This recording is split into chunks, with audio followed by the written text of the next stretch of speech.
how are you? Welcome to another video, and in today's video, I'm going to show you the DSG clutches. If you haven't seen it in any video yet, I believe you probably haven't, because nobody shows the clutches.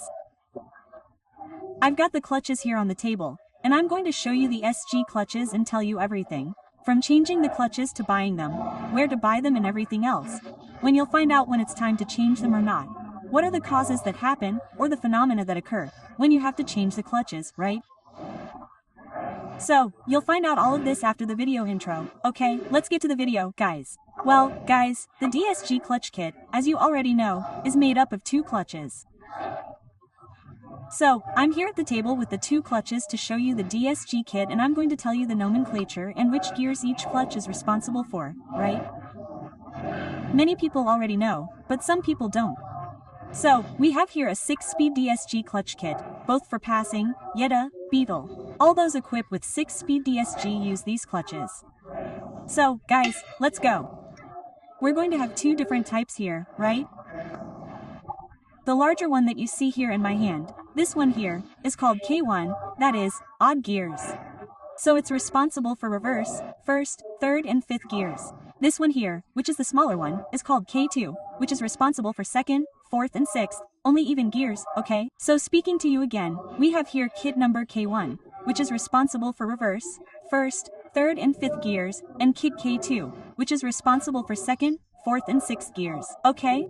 This kit here already comes with the number of clutches you need for your car to perform the change. And in addition to these discs here, you also receive these other discs, which are the separator discs, okay? From the clutches. So you will also receive these discs here. This one here is the complete set of clutches, so you can change your DSG gearbox. The discs are called, right, they use the material called composite. So, these discs here, this part here where the friction is made of composite, okay, guys, how is it assembled? I will show you quickly how it is assembled. Here we have the smooth disc. So, you will put a smooth disc, a composite disc, a smooth disc, okay? Always alternating this both in the odd gears in the K1 part, and in the even gears as well, which are the smaller discs, okay guys? So, 1 composite, 1 smooth, 1 composite, 1 smooth, and 1 composite. Besides that, what you will need to change the clutch, which is very important, that many people sometimes don't do, okay? It's this part here. This part here, it's the cover where it will seal so that oil doesn't leak, okay guys? So, in addition to buying the clutch kit, it's important that you buy this cover here to change it. Here you will see that on the inside it has a rubber part where it will seal both on the inside and on the outside to make the seal, okay? So it's very important. This part is not expensive. It's worth changing. Every time you change the clutch, it's worth changing this part too, okay guys? Well guys, now I'm going to tell you how you'll know when it's time to change the clutch or not. This is not a rule. There are cases where this applies and there are cases where it doesn't, okay?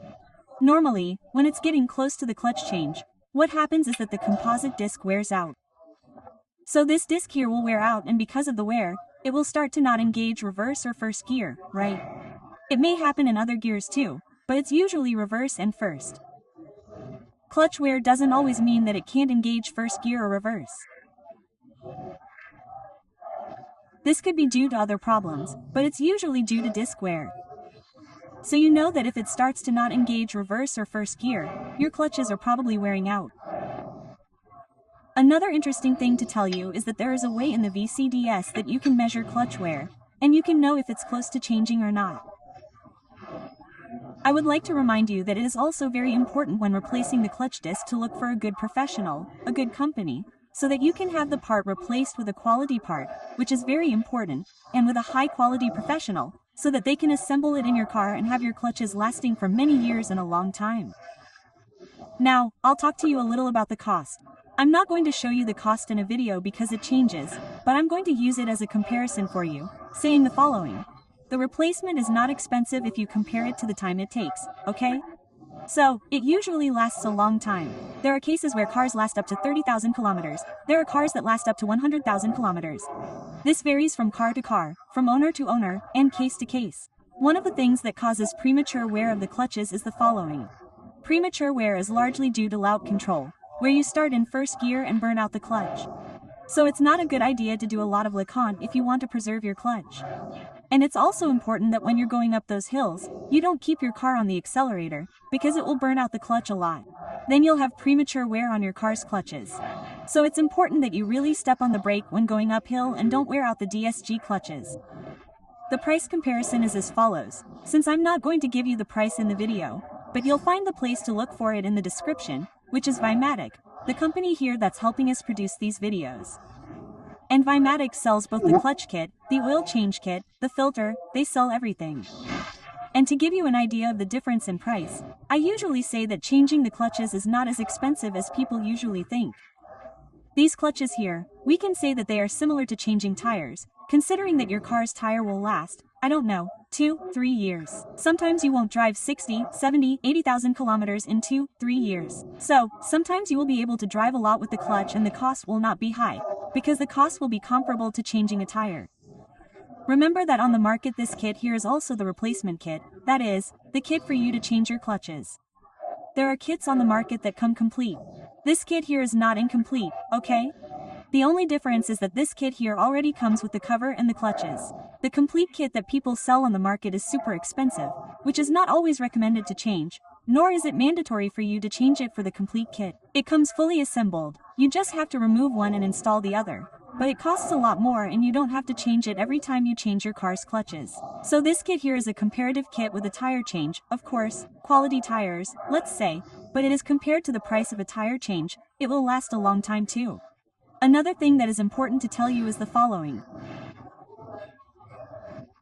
It is very important that you change the clutch and at the same time change both the external oil filter and the internal filter, okay guys?